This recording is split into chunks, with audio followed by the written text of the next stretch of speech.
Since old Joe has a hard time putting together sentences, he has a spokesperson to deal with the media for him, Jen Psaki, the White House press secretary. But instead of knowing the answers to anything, she just tells the reporters to circle back later. And here's what happened when one actually did. Go ahead. Thanks, Jen. FEMA has requested active duty troops be used at vaccination centers when they get stood up across the country. Does the White House support that request? I did ask our team about this. You or someone else may have asked about this the other day, and I think I have something on it here. One moment.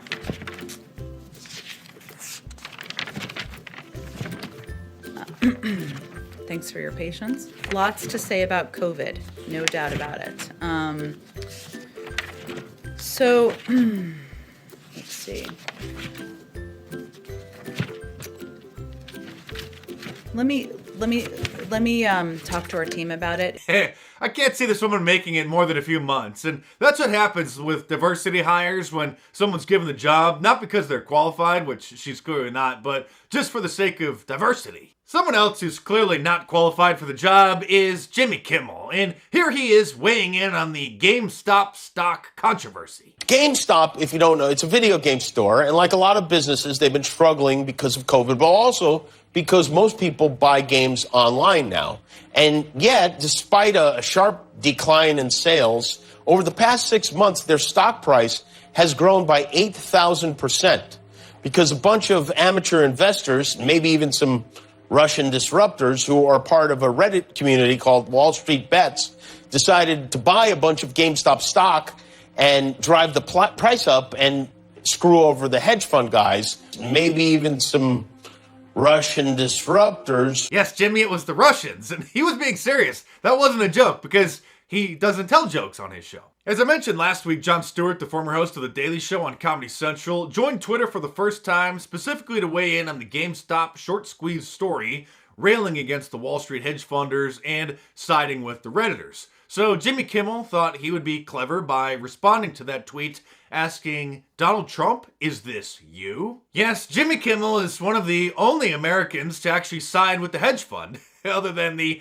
hedge fund managers. This is one of the rare instances in America where pretty much every Republican and Democrat unanimously agree and side with the Reddit kids, but Jimmy Kimmel, of course, siding with the hedge fund. Well, him and the Washington Post, which published this column titled, "The Good Guys in the GameStop Story?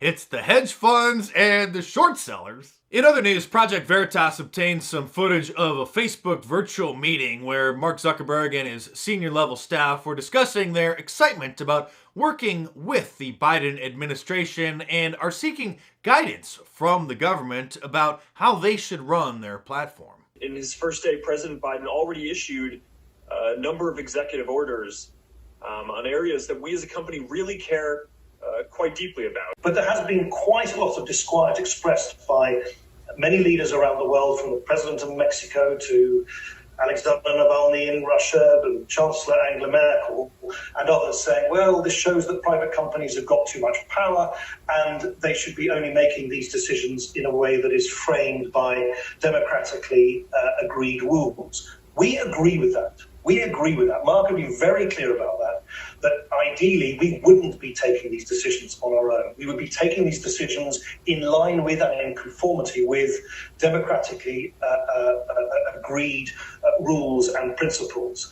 And at the moment, those democratically agreed rules don't exist. Also, in the fourth quarter earnings call with investors last week, Zuckerberg confirmed what I've been telling you, that he wants the Democrat-controlled Congress to amend Section 230 of the Communication Decency Act, mandating social media platforms to censor or moderate, as he says, misinformation and hate speech. Now, if you're wondering why he would want a law mandating what his site has to take down and what's not allowed, it's because he'll consult with the government to create that law. And it'll be the exact same policies that they have now, but the Facebook policies will become law. And what that'll do is it'll just bankrupt other free speech platforms like Gab, BitChute, Rumble, Parler, and others, because then the law will be selectively enforced when the government finds certain posts that violate violate the law, then they'll just fine them into bankruptcy. I told you after Trump lost the election that things were going to get pretty serious, and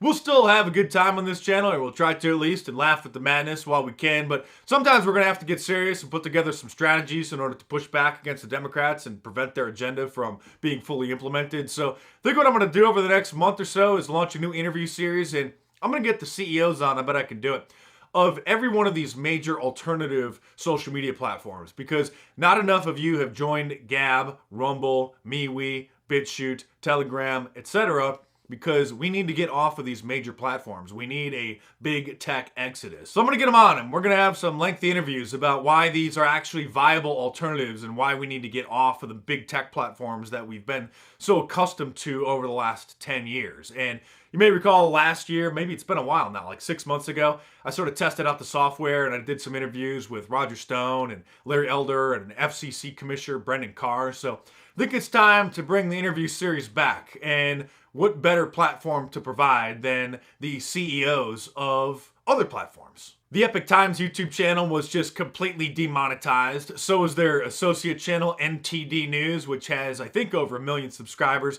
Very popular. One America News, in case you missed it, their channel, totally demonetized. Sebastian Gorka just got a strike because he interviewed Congresswoman Marjorie Taylor Greene, and you're not allowed to interview members of Congress anymore if they say certain things that YouTube doesn't like. And YouTube also just took down a video of a recent Senate hearing because apparently they had a doctor testifying about coronavirus and he said some things that YouTube didn't like. So YouTube is now not only just censoring Rand Paul's videos when he mentioned the name of the supposed whistleblower that kicked off the impeachment inquiry, but members of Congress being interviewed on radio shows and now congressional hearings. And it's not just censorship that we're facing. The Biden administration is in charge of the Justice Department, so there's a whole bunch of craziness coming. And they just indicted a former Twitter troll who went by the name of Ricky Vaughn, which is Charlie Sheen's character in Major League,